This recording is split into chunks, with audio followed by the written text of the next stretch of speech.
Welcome to your Rally Point podcast. Organizations need a reason to exist, and people need a reason to care. But none of it matters if you can't connect the two. This podcast is where nonprofits, advocacy groups, and mission-driven organizations discover their rallying point. It is your go-to resource for mobilizing support, building authentic connections, and driving real results. So grab your coffee, get comfortable, and let's rally together to create the impact you're meant to make. This is your Rally Point podcast, brought to you by rallycorp.com. Hey there, James with your Rally Point podcast, back today with Jack, my co-host. Today, we've got an exciting topic lined up for you, talking about sales or development process. How do you move people through the journey of making a decision and a commitment, whether that is to donate, buy, whatever. Jack, I consider you an expert on this, so I'm excited about our conversation today. Yeah, me too. Sales is my craft, and it's, some people are passionate about different things in their lives. I may sound crazy, but I like selling. Yeah. And sales is something I've been doing for about 15 years.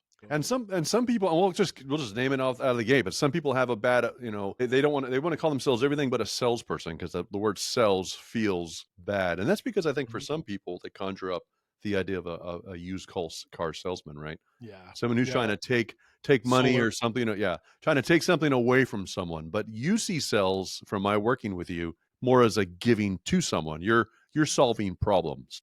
Right. I mean, there's no better feeling than having a client go, I wish I'd done this sooner. Yeah. I wish I'd done this sooner. I wish I had these tools sooner. That kind of feedback fills me up, right? It feels good, right? Because they're paying for a service, but it's truly opening a new era for them, allowing them to accelerate growth and revenue and all that other stuff. So. Well, here's the dirty, this is the dirty little secret in sales. And we promised on this podcast to inform and empower our audience and our customers, because again, the more they know, the more they learn, the more they know, the more they are in control, and they can impact their outcomes. So, and ownership is critical, right? There's so many things we can't control about life that we can, and the more we learn, the better we get. So here's the secret, though, Jack, that I have learned, is that when we're solving real problems for real people, we hold all the power, right? So in sales, if you came to me, or if you're interested in what we're doing because of X, you have some pain, like in our case, you have diminishing email open rates, you're not hitting revenue goals, your grant money's drying up, the government's iffy, like you're concerned about funding, you're the one in pain, you're the one with a real challenge. I have a proclaimed solution. You don't have to buy it because you can stay in pain, but I can move on and solve it for someone else. So if you're not going to act on it, that's cool. No, I'm not going to take it personal, because the next guy or gal might. And definitely by the third conversation, they will. And at some point today, I will solve someone's problem. Yeah. It just may not be yours. Yeah. And I think from a sales perspective, a person doing sales, that shows a lot of maturity in what you're doing from a salesperson's perspective. Yeah. You're going to get no. Yep. And you've got a lot more no's than yeses. Yeah. And you got to be good with that. And I think you just get used to it, because it's just what you said. Like, I will tell myself, they're taking a pass now, they might be back, but I'm going to move on to someone or some client or prospect where I can do some good. Yeah. And, we rank these people, and we talk about one third, and we'll talk about that a little bit. But, you're always going to have a third of your clients who are just like, they're out on an island, not getting it, right? Sure. Well, Jack, you've been doing sales we were just talking like 15, 17, 18 years, something like that. Okay. Yeah. So walk me through kind of your experience and your journey. Like, what was sales to you at first? And then when and if, did it change at some point to become something else? But just walk us through a little bit of your journey as you've matured in business development and in sales. Yeah. I as kind of I was in a different career, and my buddies, I got laid off in 2008. I was a supply chain manager for a boat company, and nobody was buying boats then. Yeah. 2008, 2009. Yeah. I remember that. It was like the historical, brutal crash here in the Northwest, especially from Boeing to everybody else. But my buddies kept pounding into my head, you need to be in sales. You need to be in sales. And so I went into sales, big time sales. I went from one guy took a chance on me, but I originally thought that was just because I'm this kind of like engaging person that I could just use those as skills. It's your personality. And sales is part of that. I mean, you have to be cool with like talking to strangers and doing this kind of thing on video or whatever, or going to conferences. I mean, there's a part of kind of this outgoing personality that you need, or that helps. But but overall though, I've also found it as discipline. Okay. And there's a certain level of discipline you have to have. And because when you have rough times in sales and your company is, no one's buying your stuff, you know, for whatever reason, right? It's discipline that'll help you get it through. So we talk about sales funnel management. And if you're in sales, you know this, but when we talk about, you know, those kinds of tools. And I think my career really accelerated when I started buckling down on like weekly, you know, I call it tactical and strategic, right? Okay. What's from a salesperson's perspective, what am I doing in the next 30 days? And then what am I doing to nurture long-term Relationships. sales and success and relationships in the long term, right? Okay. Okay. And as salespeople, we're always trained to think about making calls today, or like, what am I doing today, right? I got to call this guy and I got this quote out and everything else. And we really sacrifice little short-term hits, and then all of a sudden we turn around and our funnel's empty. Yeah, right? that's For painful. big deals. And so you can close all these small deals, and that's fine, and everybody's happy with you. But we all, as salespeople, we want to close significant, what you and I would term as tier one. Yeah. We want to close significant. And so it wasn't. So my sales success started growing when I became more disciplined in my sales processes, both in the day to day, and then having the vision to be like, you know, where these large customers exist, and how do they buy, and how do I need to interface with them? I know how to sell my lowest plan. I can do that all day long, but how do you think bigger picture? Right. And then, and I think that's really important. And I would say that the other thing that accelerated it is to know your customer. And it sounds so cheesy, right? You and I, we talked about what our ideal client was, right? We call it an ICP. Yeah. Ideal customer profile. Yep. Boy, we could all waste a lot of time spinning our wheels as salespeople when we're just selling to anybody. I say any port in a storm, right? Like you're just ready to sell to anybody, and there is an aspect to that, right? Sure. But if you're really scraping to build client base, right? That's fine. That happens in startups. Yep. But I would also say that an ICP, you know, an ideal client profile is really, really important for your company and when you're in sales. Otherwise, you're just you're going to get a bunch of people who don't buy and who you're off target, and you're not solving pain points for them and those kinds of things. Yeah. So, well, we're a few minutes in, and I just want to again remind folks that are listening, because I don't want them to tune out. Everybody, Jack, and this was helpful for me years ago when I had a coach explain this to me. But everybody is in sales. Here's the reality: all day long, every day, whether you're dealing with your kids, your partner, spouse, whatever, your employer, your boss, the donors, the board, your manager, like any time, but walking into a car dealership, you're in sales. You're either being sold to, or you're either buying, or you're, selling an idea or a promotion or something like that. Right. So this idea that there's a group of people that are salespeople and then the rest of us, that's just not true. The fact of the matter is we're all salespeople. Again, here's why: we all have needs, wants, and desire, right? Things that we need to do our job. And there's people out there that can help us facilitate that. And then there's people that we can help, right? Yes. People that we can connect with, and we can help them move forward with their mission or what they're about. So you're always in some level of sales, at least a transactional level sales. What I have found, and I want to get your opinion on this, Jack, but what I have found is when I reframe it that way, then I don't see sales as something that I do and then I turn it off. I see sales as what I do all the time. I may not call it sales, but I'm in the full-time business of making sure my needs are being met, and then I'm meeting other people's needs. Yeah. And then I'm doing it with integrity. I'm doing it with relationships. I'm doing it with vision and clarity on what I'm doing, what my strengths are and how I can help people move forward with what they're doing. Really, I'm just a master facilitator of problem solving. Yeah. And if I do that well, the market will reward me for it. In reward, it could be more time off, it could be more pay, it could be better hours, it could be patience with the kids, whatever. Yeah. But whatever my little economy is, something will at some point, like my kids will actually want to hang out with me because I'm not a jerk. Yeah. Yeah. So, it's interesting. I mean, how many times have we had a friend come to you with a problem and you have a solution for them? Yep. You're like, I feels good, doesn't it? I have an idea for you. And I'm wondering, if you know me, I use that term a lot. I'm wondering if this might work for you. Yeah. And let's just talk about it. I'm curious. I'm wondering. Yeah. And so we all do that. And that's a form of selling a thought, an idea, selling really to help your friend solve a problem. Yeah. Yeah. Or a family member or whatever. or client, anything. Yeah, no, I Or a totally get client. it. Yeah. Yeah. Yeah. And so Yeah.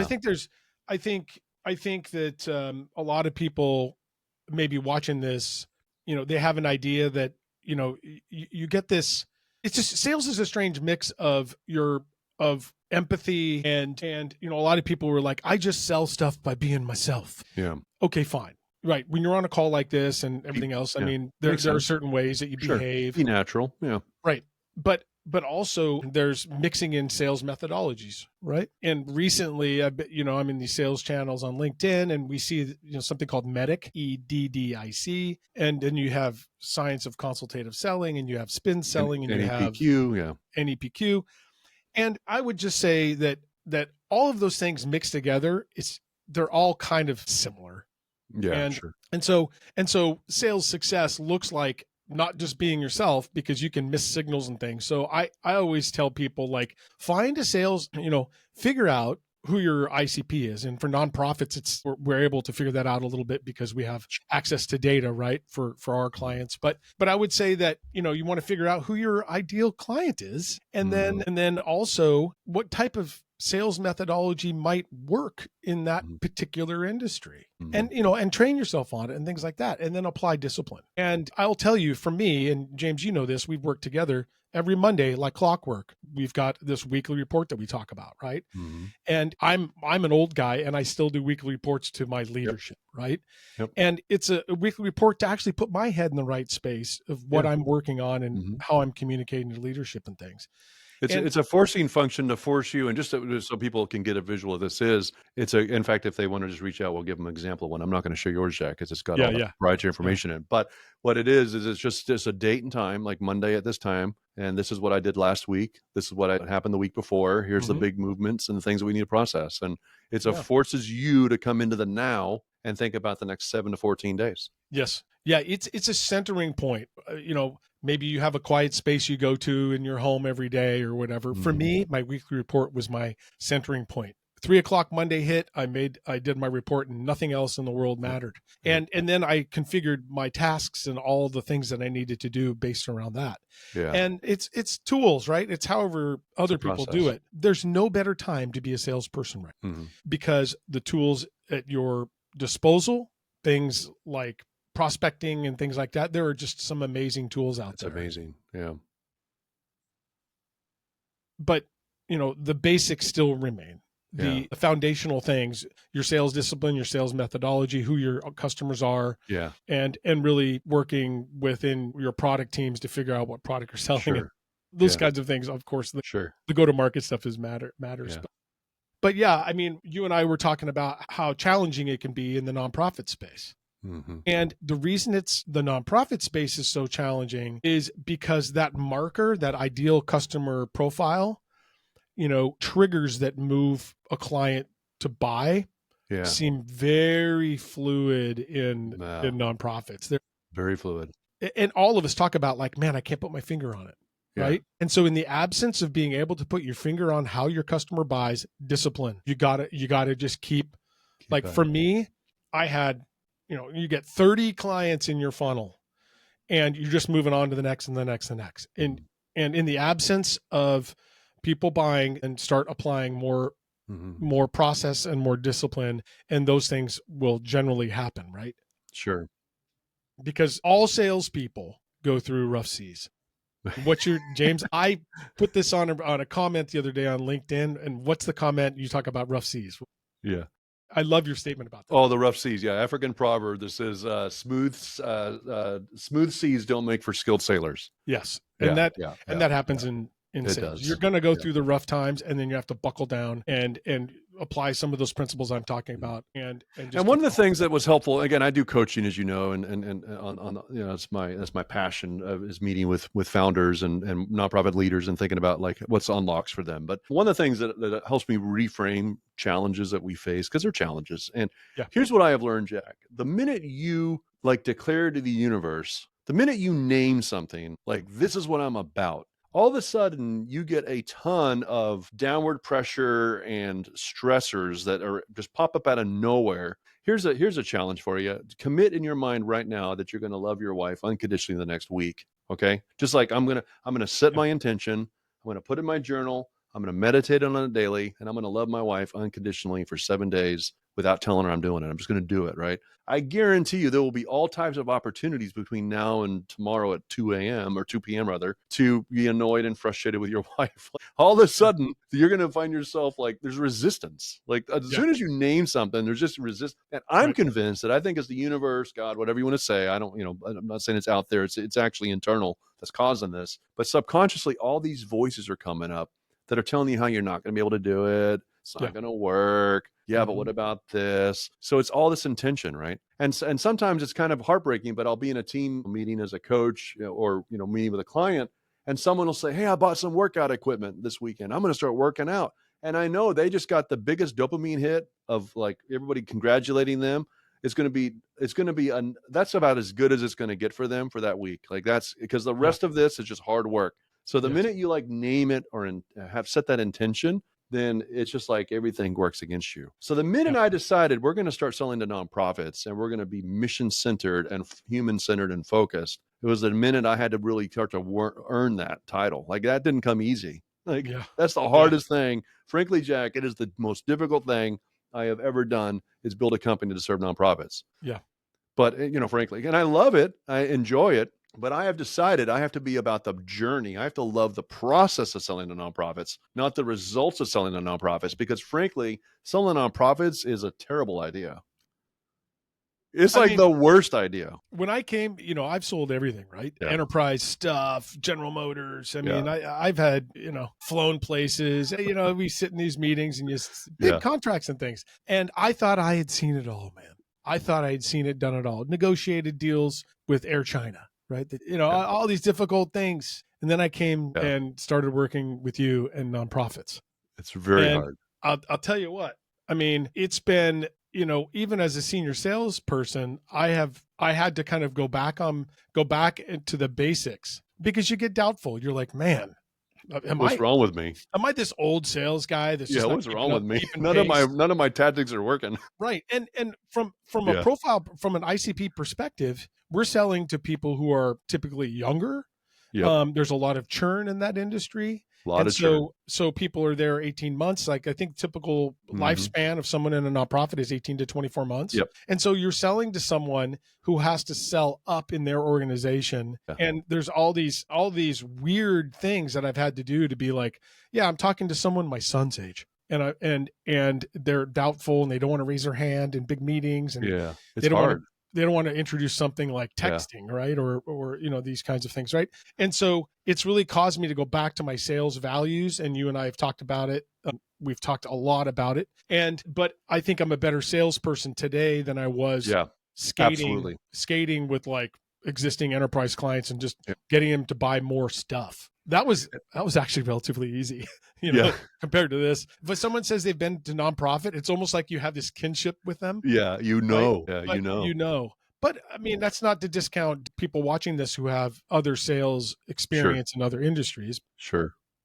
I think all of us are built the same. Again, I keep saying it, know your customer and your ideal profiles, know who you're selling to, make sure it's the right people, the discipline, also being empathetic and being yourself and having a methodology of how you sell into that industry. It's a craft like anything else. I mean, it is. I'll say one quick thing. I term it as being an athlete. Yeah. Do you know that, a quarterback like, well, Russell Wilson, but, quarterbacks, they change offenses. They move to a team and they've got to change their craft and they got to work out a little bit differently and they got to be on the run a little bit. I can't sit back in the pocket and throw.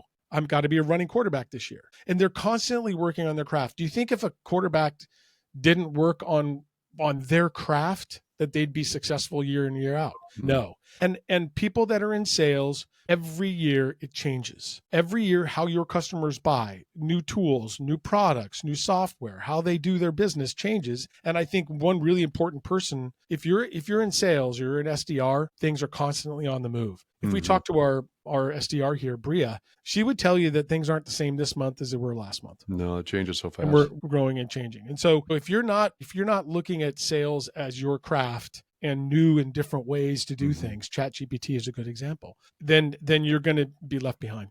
Yeah, for sure. I said earlier that smooth seas don't make for skilled sailors. So if Yeah. you want to be a skilled sailor, you've got to head into some storms. And I sat out, I crafted and this was a big deal for me. I'd sold a business a number of years ago. We did the RV and around the country, and I did investing. Frankly, we had made enough, money. I didn't have to work for a while. I'm like, well, I can do anything. What do I want to do with my life? And that's both an empowering place to be. It's also a very scary place to be, because you essentially have to you get to not have to. I'm going to be careful my wording here. I get to reinvent myself in an opportunity that I didn't want to squander. Right. Mhm. So what am I going to do from here? Of course, giving a lot of money to charity was a non-negotiable, because, philanthropy is a big part of what, Tracy and I want to be about. But then it became like, okay, what type of team do I want to build, and who do I want to work with every day? So I got into nonprofits and working with charities because I love the people. I love the fact that I get to help build software, not to sling more donuts or, help car registrations or, whatever. Like, we get to build technology and tools to empower people, to help people, the environment, animal welfare, whatever. So what makes it so hard for me is like 80, not 100%, but probably 80, 90% of the time I've talked to a nonprofit, I love their heart. They're the most big-hearted people with the most incredible vision, some of them, and they're doing legitimate, real good. But the word nonprofit, like, if you see yourself as a charity, you kind of like, or you start feeling like, well, then I can't spend any money. And there's a lot of pressure, and it's not all internal to the nonprofits, bless their hearts. It comes externally from board members, comes from the market in general. But there's the idea that I just don't spend money. I cannot spend money. It's one of the few places, Jack, where this idea of like spending money to make money, it just doesn't exist. Like, you don't do that, right? Startups, software companies, for-profit companies, they have no problem spending way more than the first acquisition of a customer acquisition cost, because they understand the lifetime value of a customer, and they're willing to do that. But then a startup can go raise $70 million, right? And initially, a startup is a nonprofit. They're not making any profit, right? Right. Most companies are making For years, profit, right? For years, some don't. Yeah. But there's shareholders that are at some point going to realize that potential. There's pent up potential in what's called the balance sheet, and shareholders are willing to invest short term because they've got the long term payoff. With a nonprofit, there is no long term payoff. The distribution of wealth and the distribution of profits is back into program services. So the entire thinking of a nonprofit, as it should be, is in program services and delivery, not an unlocking some potential pent up value in the balance sheet. So the framing of it and the kinds of people that they attract, can be very challenging to deal with when you're in software trying to help them unlock their potential. Okay, I'll get off my high horse. Here's how I break it down. I was looking, Jack, at the numbers the other day, just kind of getting some rough estimate, right? And these numbers are I'm just going to round them out to make them a little easier to understand. But I would say a third of our customers are just crushing it. Like, we track click rates, we track replies, we track donations, and I can run a query against our database, anonymized, of course, and just look at what types of customers are getting the higher conversion rates or the click rates on messages, right? And I would say that some of them are blowing my mind. They're pushing me to new levels of thinking about how to use mobile more effectively, because they're really doing a great job. A third of my customers are just doing an okay job, right? They're sending the occasional message. These are the people that, they were sending 4 newsletters a year, so now they're sending 4 emails a year. They're still thinking in terms of quarters, right? They run 1 or 2 events a year, and they rely heavily on grants and foundations, and they haven't really developed the discipline of like being very aggressive on some of their outreach, right? They're just kind of surviving. And then I would say a third of our customers, man, why they even pay for the tool, I don't even know. They're just not using it. And those are usually the ones we just kind of we categorize them in our company. And when a red customer cancels, we're not surprised. When a yellow customer cancels, we try to recover them. And when a green customer cancels, we all like throw a fit, and I'll get on a plane, because there's like no reason why a green customer should be canceling, right? Right. So my point is that some customers just get it and use it, and that's their culture, and that's how they are. And I can typically see in the pipeline, like when a prospect comes along, I can typically tell what kind of customer they're going to be. Yeah. Because they come in, they're really concerned about this. They're very trepidatious. There's not real clear strategy. They ghost me on emails. Like, I love them, but and I'd love to help them. But remember my earlier comment, they're the ones with the problem. I've got the solution. They just won't act on it. And nothing will change for them, Jack. They'll be in the same place. And as a salesperson, it's sad, but it's true.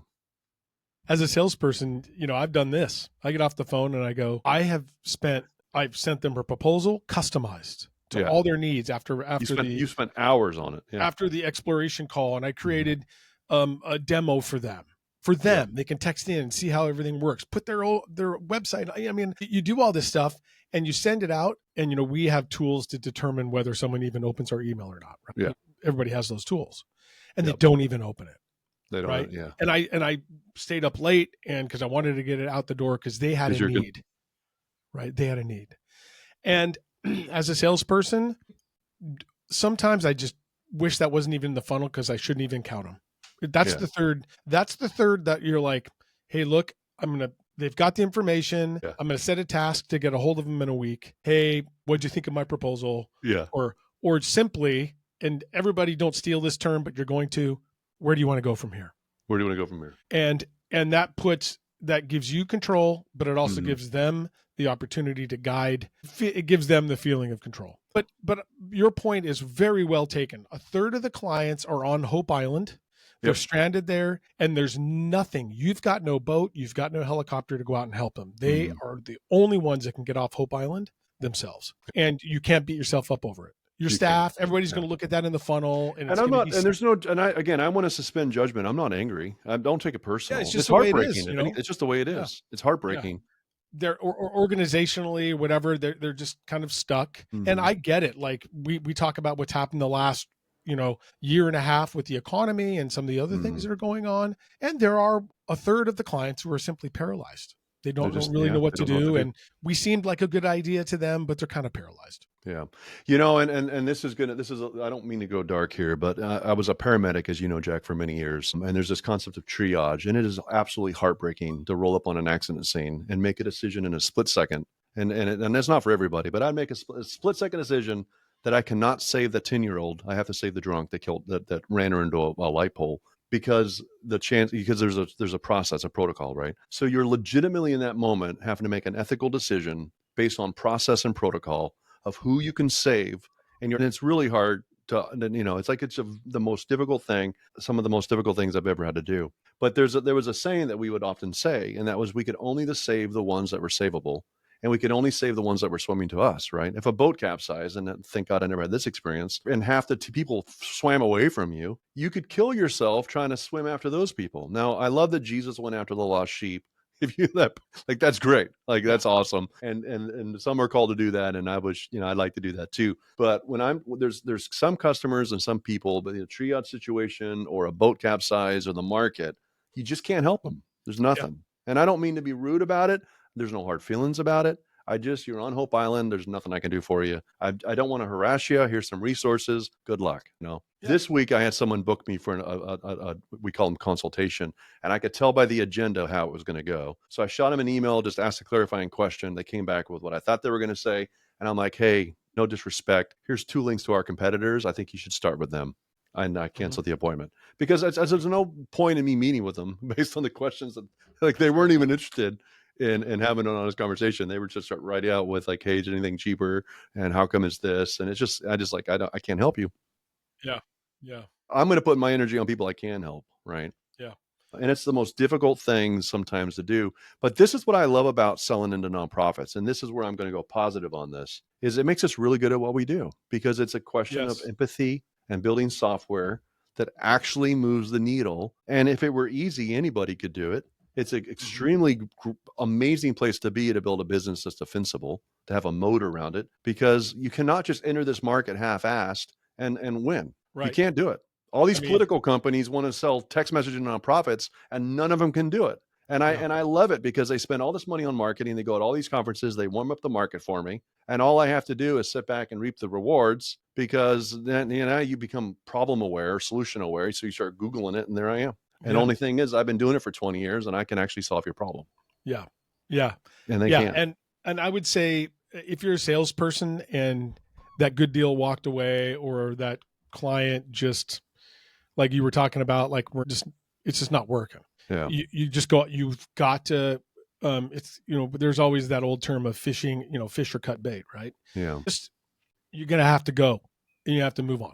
And you and I we've watched some big clients come and go, and it doesn't matter if they're big or small. Nope. That same characteristic can exist. They're so screwed up that they're not going to do it.